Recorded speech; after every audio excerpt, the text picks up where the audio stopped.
নমস্কাৰ কি খবৰ মই নিৰঞ্জন বৰা মোৰ ইউটিউব চেনেল নিৰঞ্জন বৰালৈ আপোনালোক সকলোকে স্বাগতম জনাইছো আৰআৰবি ৰেলৱে ৰিক্ৰুটমেন্ট বোৰ্ডৰ ফালৰ পৰা এটা ইম্পৰ্টেন্ট আপডেট আহিছে আপোনালোকে ভিডিওটো হেকলৈকে চাব ভিডিওটো আৰম্ভ কৰাৰ আগতে কি আপডেট আহিছে মই আপোনালোকক জনাও সম্পূৰ্ণ ডিটেইলি আৰম্ভ কৰাৰ আগতে মোৰ চেনেলটো যদি এতিয়ালৈ সাবস্ক্ৰাইব কৰিছে তেন্তে বহুত ধন্যবাদ আৰু যদি সাবস্ক্ৰাইব কৰা নাই তেন্তে সাবস্ক্ৰাইব কৰি কাষত থকা বেল আইকনটো প্ৰেছ কৰি অল কৰি থৈ দিব তেতিয়াই মই এনে ধৰণৰ গুৰুত্বপূৰ্ণ ভিডিওসমূহ আপলোড দিলে তাৰ নটিফিকেশন পাব ভিডিওসমূহ কন্টিনিউ চাই থাকিব পাৰিব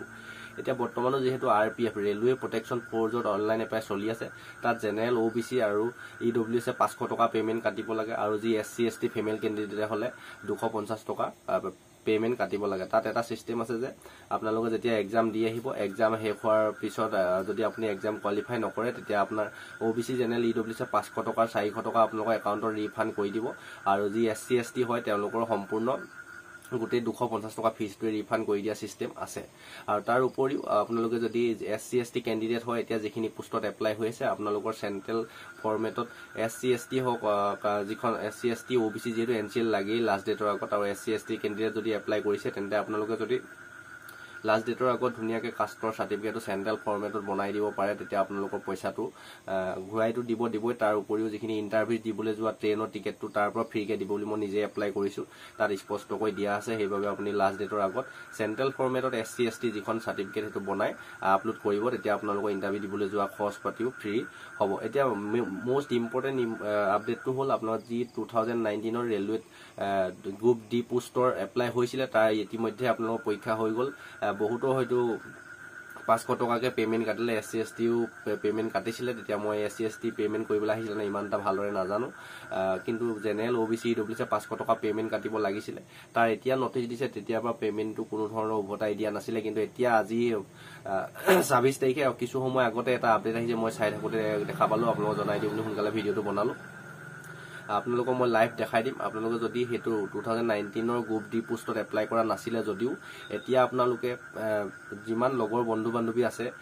শেয়াৰ কৰি দিব কোনোবাই নহয় কোনোবাই হয়তো এপ্লাই কৰিছিলে 2019 ৰ দাদা বাইদেউ হ'ব কোনোবা থাকিব পাৰে তেওঁলোকে কথাটো গম পাব আৰু কি হয় তেতিয়া এপ্লাই কৰোতে তেতিয়া বহুতৰ নিজৰ একাউণ্ট নাছিলে নাইবা যত অনলাইনৰ দোকানত কৰিছিল অনলাইনৰ দোকানৰ বেংকৰ একাউণ্টে দি দিলে আপোনাক পইচা উভতাই দিলো কি হ'ব ৰেলৱে ৰিক্ৰুটমেন্টৰ বোৰ্ডৰ ফালৰপা যিখন অনলাইন দোকানত কৰে তেওঁলোকৰ লাভ হ'ব নাইবা যাৰ একাউণ্ট দিছিলে তাৰ লাভ হৈববে ৰেলৱে ৰিক্ৰুটমেন্ট বোৰ্ডে এটা প্ৰসেস কৰিলে যে আপোনালোকৰ যি এপ্লাই কৰিছিল তাৰ নতুনকৈ এটা লিংক মুকলি কৰিছে তাৰ registration number date of birth আৰু ক্যাপচা কোড বহাব লাগে হেতু বহাই দিলেহে আপোনালোকৰ বহাই দিয়া পিছতে একাউণ্ট নাম্বাৰ আইএফএসসি কোড আৰু নাম সাম ইত্যাদি ধৰণৰ কিছুমান প্ৰসেস দিছে ফিলআপ কৰি দিয়াৰ পিছতে আপোনাৰ একাউণ্টৰ ডিটেইল দিলেহে পইচাটো আপোনালোকৰ ৰিটাৰ্ণ কৰি দিব এতিয়া মই লাইভ দেখাই দিম আৰু এটা ৰিকুৱেষ্ট কৰিছো চেনেলটো যদি সাবস্ক্ৰাইব কৰা নাই সাবস্ক্ৰাইব কৰিব তাৰ উপৰিও আপোনালোকেও যদি এপ্লাই কৰা নাই 2019 ত আপোনাৰ দাদা বাইদেউ তথা লগৰ যিমান বন্ধু বান্ধৱী আছে সকলোকে এইটো ভিডিও শেয়াৰ কৰি দিব বহুতে এইটো গমেই নাপালে 500 টকা এনেই গল বুলি ভাবি আছে কিন্তু এতিয়া আপোনালোকৰ পইচাটো উভতাই পাব আপোনালোকৰ খালি সেই ৰিসিপ্টখন থাকিব লাগিব এডমিট কাৰ্ড হওক এপ্লিকেশন ফৰ্ম তাৰ যি registration number date of birth ইয়াত স্পষ্টকৈ মাৰিবলৈ আহিছে মই দেখাই দিছো বলক এটা কম্পিউটাৰ স্ক্ৰীনত দেখাই দিও এটো সক আপোনালোকৰ যি ল্যাপটপ কম্পিউটাৰ কৰিব লাগিব কিন্তু মোবাইলত এটো আপোনালোকৰ ওয়েবসাইটটো খোল নাখায় এটো সক গুগলত ডাইৰেক্ট গৈ সাৰ্চ কৰিব rrb.gov.in মই সাৰ্চ কৰিলো দেখিলে এগা তললে গৈ থাকিব আমাৰ অসমৰ যেটো গুৱাহাটী ৰিক্ৰুটমেন্ট বোৰ্ড এটোত আপোনালোকে ক্লিক কৰি দিব ক্লিক কৰি দিয়াৰ পিছত এই নটিচখিনি দেখিব এটা একেবাৰে ওপৰতে সৰি মই 26 এপ্ৰিল বুলি কলো এটো দেখিছে 25 এপ্ৰিল তাৰিখে এটো আপডেট আহিলে তাৰ পৰা ইভাগে আপুনি আৰপিএফ ৰ যদি এপ্লাই কৰি ভাবে এটো লিংক দেখিছে আৰপিএফ কনষ্টেবল আৰু সাব ইন্সপেক্টৰ এইডাল কাৰ্চিনডাল মাৰি থা তলৰটো আৰু বৰ্তমান 25 তাৰিখে যি আপডেট আছে হেতু আপোনালোকক দেখাই আছো এটো ইয়াত ক্লিক কৰি দিব কিছু সময় নেটটো স্লো হৈছে তাৰ পৰা ইয়া চাওক আপোনালোকে মই প্ৰমাণ দেখাই দিছো ইয়াত স্পষ্টকৈ লিখা আছে refund of examination fees against কেন CENO RRC 01 2019 ৰ পোষ্ট এখিনি হিলে লেভেল 1 পোষ্ট আছিল তাত এখিনি বৰ্তমান এটা ৰেজিষ্ট্ৰেচন নাম্বাৰ তাৰপা আৰু ডেট অফ বাৰ্থটো আপোনালোকৰ বহাই ক্যাপচা কোডটো বহাই দিয়া লগে লগে আপোনালোকৰ বেংকৰ ডিটেইলছ দিবলৈ আহিব তাৰ পিছত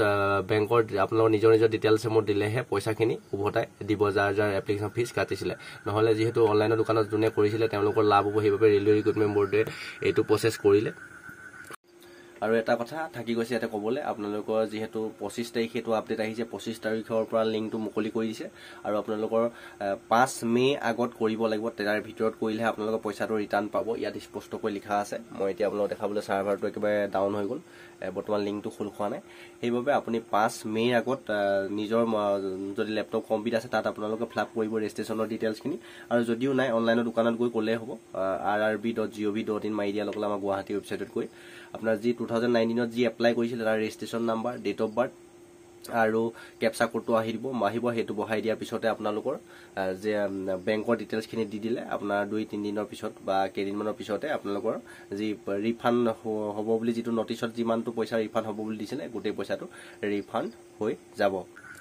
তাৰ উপৰিও মোৰ ভইচটো ভাল নাপাব পাৰে মই যেহেতু যথেষ্ট জ্বৰ আৰু চৰ্দিতে হৈ আছে সেইবাবে ভইচটো ভাল নাপাব পাৰে আপোনালোকে এইটো এডজাষ্ট কৰি ল'ব এইখিনি এটা ইম্পৰ্টেণ্ট ভিডিঅ' আপোনালোকৰ কাৰণে আগবঢ়ালোঁ আপোনালোকে এটা ৰিকুৱেষ্ট কৰিছোঁ যদিও আপোনালোকে এতিয়া মই যেহেতু মোৰ ইউটিউব চেনেলটো ভিডিঅ' কণ্টিনিউ বনোৱা বেছি দিন হোৱা নাই আপোনালোকে নতুনকৈ জইনিং হৈছে আপোনালোকৰ হয়তো এইখিনি পোষ্টত কোনোবা 1-2 থাকিব পাৰে আৰু কোনোবা হয়তো নাথাকিবও পাৰে এজনো আপোনাৰ যিমান লগৰ বন্ধু বান্ধৱী সকলোকে ভিডিঅ'টো শ্বেয়াৰ কৰি দিব এই ভিডিঅ'টো যিমানে শ্বেয়াৰ কৰি দিব তেতিয়া গম পাব 2019ৰ গ্ৰুপ ডি ৰেলৱে যিখিনিয়ে পোষ্টত এপ্লাই কৰিছিলে এতিয়া পইচাটো ৰিফাণ্ড কৰিছে তেতিয়া হয়তো আশাবাদ দিছিলে যে আপোনালোকৰ পইচাটো নিদিব বুলি ভাবিছিল আৰু এতিয়া বৰ্তমান যি RPF এপ্লাই হৈ আছে তাতো কিছুমানে আশাবাদ দিছে যে পইচা উভতাই নিদিয়ে সেইবাবে এক্সাম নিদিওঁ এয়া দেখিলে পইচাখিনি ৰেলৱে চিঅ'ৰ উভতাই দিয়ে সেইখিনিয়ে আপুনি ভিডিঅ'টো যিমান পাৰে সিমান শ্বেয়াৰ কৰি দিয়ক ঘৰখন পৰিয়ালটো সমাজখন তথা দেশখনৰ উন্নতি হৈ হকে প্ৰতিটো ক্ষেত্ৰতে কাম কৰি যাওক আপোনালোকৰ লক্ষ্য উদ্দেশ্য সোনকালে পূৰণ হওক তাৰে কাৰণে ভগৱানৰ ওচৰত প্ৰাৰ্থনা জনাইছোঁ নেক্সট অন্য এটা অতি গুৰুত্বপূৰ্ণ ভিডিঅ' সৈতে আপোনালোকৰ সন্মুখত লগ পোৱাৰ প্ৰতিশ্ৰুতিয়ে আজি ভিডিঅ'টো ইমানতে ৰখাইছোঁ ধন্যবাদ